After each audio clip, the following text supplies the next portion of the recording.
नमस्कार दोस्तों, स्वागत है आप सभी का एक बार फिर से आपके अपने YouTube चैनल टेक्निकल जॉब ज्ञान में। दोस्तों, Steel Authority of India Limited SAIL की तरफ से बोकारो प्लांट की तरफ से ऑफिशियल नोटिफिकेशन जारी किया गया है। यहाँ पे खास तौर से टेक्निकल वैकेंसी की बात करें तो आईटी वाले बच्चों के लिए वैकेंसी है और डिप्लोमा वाले बच्चों के लिए वैकेंसी है। दोनों ही प्रकार के बच्चे फ्रेशर्स आवेदन कर सकते हैं, कोई भी एक्सपीरियंस नहीं मांगा गया है। इस नोटिफिकेशन पे ऑलरेडी आपने देखे होंगे, बहुत सारे वीडियोज बन गए हैं और आपको वैसे वैकेंसी के बारे में तो अच्छी तरीके से शायद आपको नॉलेज होगा ही, लेकिन आज के इस वीडियो पर खास तौर से बात करने वाले हैं सेल में सिलेक्शन प्रोसेस के बारे में, पेपर पैटर्न के बारे में और टॉपिक वाइज किस सब्जेक्ट कितने नंबर के पर्सन पूछे जाते हैं, इन सब चीजों के बारे में डिटेल में बात करने वाले हैं। जो बच्चा चैनल पे पहली बार विजिट कर रहा है, चैनल को सब्सक्राइब जरूर कर लीजिएगा और वीडियो के डिस्क्रिप्शन में आपको हमारे टेलीग्राम चैनल की लिंक मिलेगी। जिन बच्चों ने अभी तक हमारे टेलीग्राम चैनल को ज्वाइन नहीं किया तो उसको जरूर ज्वाइन कर लीजिए। वहां पे आपको सभी प्रकार की अपडेट सबसे पहले मिलती है और ये ऑफिशियल नोटिफिकेशन वगैरह भी हम वहां पे शेयर करते रहते हैं। तो चलिए दोस्तों, आज की इस वीडियो को स्टार्ट करते हैं। दोस्तों, ये जो वैकेंसी है सेल के 3 प्लांट के लिए वैकेंसी है। देखिए, स्टील बोकारो का स्टील प्लांट है, उसके लिए वैकेंसी, और सेल रिफ्रैक्टरी यूनिट है, उसके लिए वैकेंसी है, और सेल कोलराइज डिवीजन है, उसके लिए वैकेंसी रखी गई है। अब देखिए, अपन सबसे पहले थोड़ी सी बात कर लेते हैं वैकेंसी के बारे में, ठीक है। उसके बाद में अपन आगे चलेंगे सिलेक्शन प्रोसेस जो पेपर पैटर्न है वहां पे। देखिए, वैकेंसी काफी अच्छी रखी गई है, खास तौर से डिप्लोमा के लिए। BSL यानी कि बोकारो स्टील प्लांट है, उसके लिए मैकेनिकल ब्रांच के लिए सबसे पहले अपन बात करें तो 15 वैकेंसी है। उसके बाद झारखंड ग्रुप ऑफ माइंस है, तो वहां पर भी मैकेनिकल की 15 वैकेंसी है। कोलोराइज डिवीजन के लिए भी यहाँ पे मैकेनिकल के लिए 3 वैकेंसी है, तो मैकेनिकल के लिए यहाँ पे ठीक ठाक वैकेंसी रखी गई है। उसके बाद में इलेक्ट्रिकल के लिए बात करें तो चारों में यहाँ पे देखिए, इलेक्ट्रिकल के लिए BSL के अंदर 15 वैकेंसी है ना, बोकारो स्टील प्लांट में। उसके बाद में झारखंड ग्रुप ऑफ माइंस के अंदर भी 16 वैकेंसी है, कोलोराइज डिवीजन के अंदर भी 1 वैकेंसी है और SRU के अंदर भी टोटल 2 वैकेंसी है। तो इलेक्ट्रिकल और मैकेनिकल दोनों के लिए भी वैकेंसी ठीक ठाक रखी गई। ये जो पोजीशंस है इनमें डिप्लोमा वाले बच्चे हैं वो आवेदन कर पाएंगे, फ्रेशर्स बच्चे आवेदन कर पाएंगे। कोई भी किसी प्रकार का एक्सपीरियंस नहीं चाहिए। ऑल ओवर इंडिया में आप किसी भी स्टेट से आते हो तो इस वैकेंसी के अंदर आवेदन कर सकते हो। भारत सरकार का PSU डिपार्टमेंट है, आपकी परमानेंट जॉब रहने वाली है। उसके बाद में IT वाले बच्चों के लिए वैकेंसी की बात करें तो केवल एक ही ट्रेड के लिए वैकेंसी है, इलेक्ट्रीशियन ट्रेड के लिए वैकेंसी है। इसमें भी 4 और 4 यानी कि दोनों डिवीजन के लिए टोटल 8 वैकेंसी रखी गई है। उसके बाद में कुछ अदर वैकेंसी भी है, लेकिन देखिए कुछ माइनिंग फोरमैन की वैकेंसी है तो माइनिंग का सर्टिफिकेट मांगेंगे। माइनिंग मेट है तो इसमें भी माइनिंग मेट का सर्टिफिकेट मांगेंगे, ठीक है। हैवी मोटर व्हीकल है तो इसमें ड्राइविंग लाइसेंस चाहिए, ठीक है। माइनिंग सिरदार है तो डिप्लोमा माइनिंग प्लस एक्सपीरियंस वाले बच्चे आवेदन करेंगे। तो अपने काम की जो वैकेंसी है 2 वैकेंसी है, डिप्लोमा इलेक्ट्रिकल और मैकेनिकल के लिए वैकेंसी है, IT इलेक्ट्रीशियन के लिए यहाँ पे वैकेंसी रखी गई है। अब अपन बात कर लेते हैं दोस्तों एज लिमिट के बारे में। तो एज लिमिट देखिए, जैसा कि इन्होंने यहाँ पे बता रखा है, अटेंडेंट कम टेक्नीशियन ट्रेनी, ठीक है। IT वाले बच्चों के लिए अधिकतम 28 वर्ष एज लिमिट रखी गई। आप यहाँ पे देखोगे NCVTC IT वाले फ्रेशर्स बच्चे हैं वो आवेदन कर पाएंगे। एक्सपीरियंस नहीं लायक कोई भी यहाँ पे एक्सपीरियंस नहीं चाहिए। ऑपरेटर कम टेक्नीशियन ट्रेनी यानी कि डिप्लोमा वाले बच्चे अनरिजर्व कैटेगरी के लिए 28 वर्ष। ध्यान रखना, सभी वैकेंसी में SC और ST को अधिकतम आयु सीमा के अंदर 5 साल की और OBC को अधिकतम आयु सीमा में 3 साल की छूट मिल जाती है। डिप्लोमा वाले बच्चे आवेदन करेंगे, डिप्लोमा आपका मिनिमम 50% के साथ में होना चाहिए। बाकी SC ST विकलांग बच्चे हैं 40% से डिप्लोमा है वो भी आवेदन कर पाएंगे। एक्सपीरियंस यहाँ पे कोई भी किसी भी प्रकार का नहीं मांगा गया। तो ये तो बात होगी वैकेंसी की, एजुकेशन क्वालिफिकेशन की। उसके बाद में इन्होंने कुछ फिजिकल क्राइटेरिया भी दे रखा है।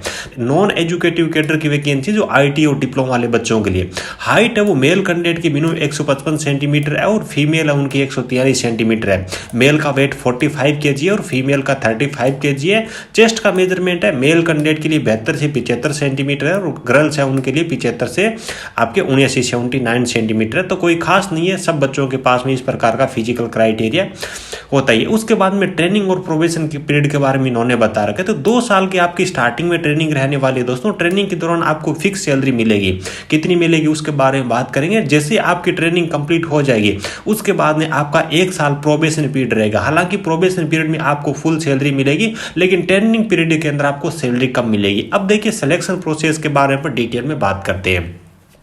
डिप्लोमा की बात हो चाहे आईटी वाले बच्चों की बात हो, दोनों का ही पहले एक सीबीटी एग्जाम होने वाला है। सीबीटी एग्जाम के पेपर पैटर्न के बारे में आगे अपन बात करेंगे। पेपर में जो बच्चे पास होंगे उनका 1:3 जैसा कि इन्होंने यहाँ पे मेंशन कर रखा है, यानी कि जितनी भी वैकेंसी है उसके 3 गुना बच्चों को स्किल टेस्ट के लिए पास किया जाएगा। उसके बाद में आपका स्किल टेस्ट होने वाला है और स्किल टेस्ट है उसको क्वालिफाई करना जरूरी है। आपका जो सीबीटी एग्जाम है, जो अनरिजर्व कैटेगरी के, जो ईडब्ल्यूएस कैटेगरी के जो बच्चे 50% सीबीटी में होने चाहिए, बाकी एससी एसटी ओबीसी वाले बच्चे 40% के साथ में भी सीबीटी को क्वालिफाई कर सकती है। अब अपन थोड़ी सैलरी के बारे में यहाँ पे बात करें तो देखिए, आपका स्टार्टिंग का जो 2 साल का प्रोबेशन ट्रेनिंग पीरियड रहेगा ना, उसमें आईटी वाले बच्चों को पहले साल 12,900 सैलरी मिलेगी पर मंथ के हिसाब से और दूसरे साल 15,000 रुपये पर मंथ के हिसाब से सैलरी मिलेगी। उसके बाद में डिप्लोमा वाले जो बच्चे हैं, पहले साल 16,100 रुपये पर मंथ के हिसाब से, दूसरे साल 18,100 रुपये पर मंथ के हिसाब से सैलरी मिलेगी।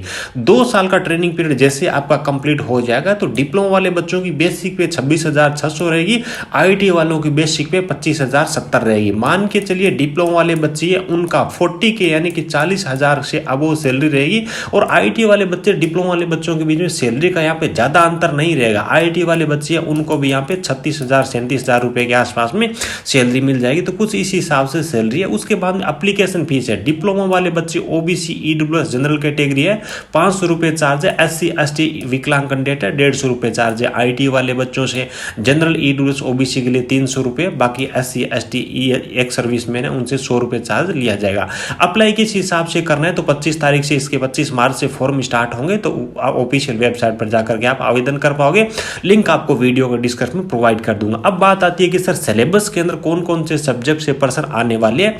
तो देखिए, आईटी और डिप्लोमा दोनों को ही पेपर अटेंड करने के लिए 90 मिनट का टाइम दिया जाएगा। दोनों के लिए सेम क्राइटेरिया, सेम सिलेबस यहाँ पे रहने वाला है।